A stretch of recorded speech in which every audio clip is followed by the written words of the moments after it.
নতুন বছর, নতুন ভোর। বাংলা ১৪৩২-এর প্রথম সূর্যটা উঠেছিল এক অন্যরকম অনুভূতি নিয়ে। চারপাশে এক উৎসবের আমেজ, পাখির ডাকে মিশেছিল বৈশাখী সুর। পহেলা বৈশাখ মানেই তো আনন্দের ঐতিহ্য, আবেগ আর একটা আলাদা উষ্ণতা। বছরের এই একটা দিন যেন হৃদয়ে গেঁথে থাকে সারাটি বছর। আমার সকাল শুরু হয়েছিল এক কাপ চা হাতে বারান্দায় দাঁড়িয়ে। ভেতরে ভেতরে তখনই ঠিক করেছিলাম, আজ কিছু একটা করতেই হবে, যতই ব্যস্ত থাকি। ঘরে বসে পহেলা বৈশাখ উদযাপন না করলে দিনটাই অসম্পূর্ণ থেকে যাবে। রান্নাঘরে ঢুকে মনটা ভরে উঠল। সময় বেশি ছিল না, কিন্তু তবুও আলহামদুলিল্লাহ। যতটুকু পেরেছি করলাম মন দিয়ে, ভালোবাসা দিয়ে।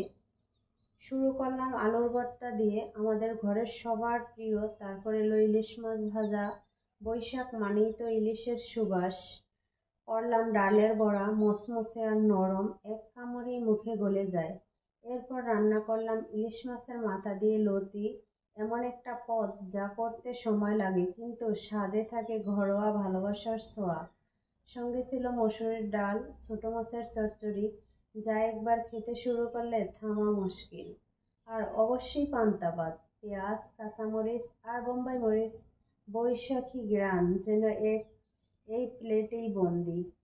সব রান্নার ভিডিও নেওয়া সম্ভব হয়নি, কারণ সত্যি কথা বলতে গেলে রান্নার আর সময় একসঙ্গে সামলানো একটু কঠিন হয়ে যায়, কিন্তু যতটুকু পেরেছি চেষ্টা করেছি মুহূর্তগুলো ধরে রাখতে। সাদা পান্তা ভাতের উপর এক চিমটি নুন ছিটিয়ে দিলাম, পাশে গোল করে কাটা পেঁয়াজ, তাজা ঝাঁঝালো একটু কাঁচামরিচ, সবুজ টকটকে, আর সেই সঙ্গে বোম্বাই মরিচ, যেন বৈশাখী ঘ্রাণ ছড়িয়ে পড়ে চারদিকে।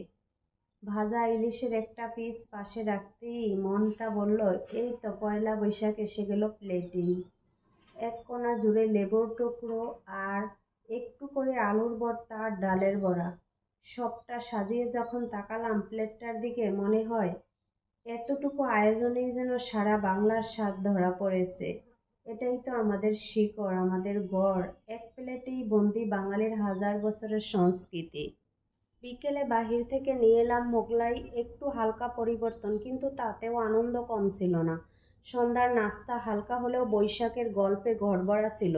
দিনটা যেন এক নিমিষেই কেটে গেল। এই ছোট ছোট আয়োজন, প্রিয়জনদের হাসিমুখ আর ঘরের মায়া, এসবই তো আমাদের আসল উৎসব।